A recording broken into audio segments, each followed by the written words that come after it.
ಈ ಹೊತ್ತಿನ ಪ್ರಮುಖ 25 ಸುದ್ದಿಗಳನ್ನು ಕ್ವಿಕ್ ಆಗಿ ನೋಡೋಣ.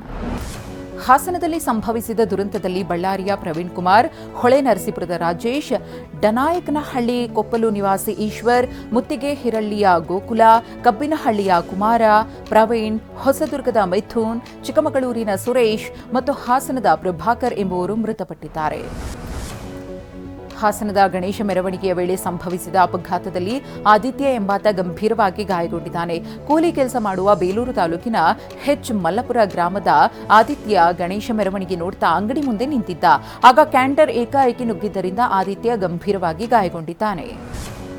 ಇಂದು ತುಮಕೂರಿನಲ್ಲಿ ನಡೆಯಲಿರುವ ಹಿಂದೂ ಮಹಾಗಣಪತಿ ವಿಸರ್ಜನೆ ಮೆರವಣಿಗೆಯಲ್ಲಿ ಶಾಸಕ ಬಸನಗೌಡ ಪಾಟೀಲ್ ಯತ್ನಾಳ್ ಪಾಲ್ಗೊಳ್ಳಲಿದ್ದಾರೆ. ಮಾಜಿ ಸಚಿವ ಸೊಗಡು ಶಿವಣ್ಣ ಸೇರಿದಂತೆ ಹಲವು ಮುಖಂಡರು ಭಾಗಿಯಾಗಲಿದ್ದಾರೆ. 15ಕ್ಕೂ ಹೆಚ್ಚು ಮಠಾಧೀಶರು ಕೂಡ ಮೆರವಣಿಗೆಯಲ್ಲಿ ಭಾಗಿಯಾಗುವ ನಿರೀಕ್ಷೆ ಇದೆ. ಚಿತ್ರದುರ್ಗದಲ್ಲಿ ಇವತ್ತು ಹಿಂದೂ ಮಹಾಗಣಪತಿ ಶೋಭಾಯಾತ್ರೆ ನಡೆಯಲಿದೆ. ವಿಶ್ವ ಹಿಂದೂ ಪರಿಷತ್ ಭಜರಂಗದಳ ಪ್ರತಿಷ್ಠಾಪಿಸಿದ ಗಣಪತಿ ಶೋಭಾಯಾತ್ರೆಗೆ ಮೈಸೂರು ಸಂಸದರಾಗಿರುವಂತಹ ಯದುವೀರ್ ಒಡೆಯರ್ ಅವರು ಚಾಲನೆಯನ್ನ ಕೊಡಲಿದ್ದಾರೆ. ಹಲವು ಮಠಗಳ ಸ್ವಾಮೀಜಿಗಳು ಶೋಭಾಯಾತ್ರೆಯಲ್ಲಿ ಪಾಲ್ಗೊಳ್ಳಲಿದ್ದಾರೆ. ಮೈಸೂರಿನ ವಕೀಲರು ಧರ್ಮಸ್ಥಳದ ಪರ ಧ್ವನಿ ಎತ್ತಿದ್ದಾರೆ. ಮೈಸೂರಿನ 150 ವಕೀಲರು ಧರ್ಮಸ್ಥಳ ಯಾತ್ರೆ ಕೈಗೊಂಡಿದ್ದಾರೆ. 2 ಬಸ್ ಹಾಗೂ ಹಲವು ಕಾರುಗಳ ಮೂಲಕ ಪ್ರಯಾಣ ಬೆಳೆಸಿದ್ದಾರೆ. ಮಂಜುನಾಥನ ದರ್ಶನದ ಬಳಿಕ ಧರ್ಮಾಧಿಕಾರಿ ಡಾಕ್ಟರ್ ವೀರೇಂದ್ರ ಹೆಗಡೆಯವರನ್ನು ಭೇಟಿಯಾಗಲಿದ್ದಾರೆ.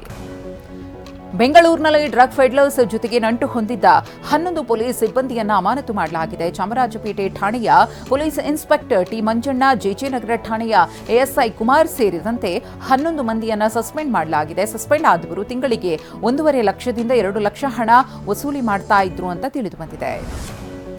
ಪ್ರಧಾನಿ ನರೇಂದ್ರ ಮೋದಿ ಇಂದು ಮಣಿಪುರಕ್ಕೆ ಭೇಟಿ ಕೊಡಲಿದ್ದಾರೆ. 2023ರ ಜನಾಂಗೀಯ ಹಿಂಸಾಚಾರದ ಬಳಿಕ ಮೋದಿಯವರ ಮೊದಲ ಭೇಟಿ ಇದಾಗಿದೆ. ಚುರಚಂದಪುರದಲ್ಲಿ ನಡೆಯಲಿರುವ ಕಾರ್ಯಕ್ರಮದಲ್ಲಿ 8,500 ಕೋಟಿ ರೂಪಾಯಿ ವೆಚ್ಚದ ವಿವಿಧ ಯೋಜನೆಗಳಿಗೆ ಮೋದಿಯವರು ಚಾಲನೆ ಕೊಡಲಿದ್ದಾರೆ.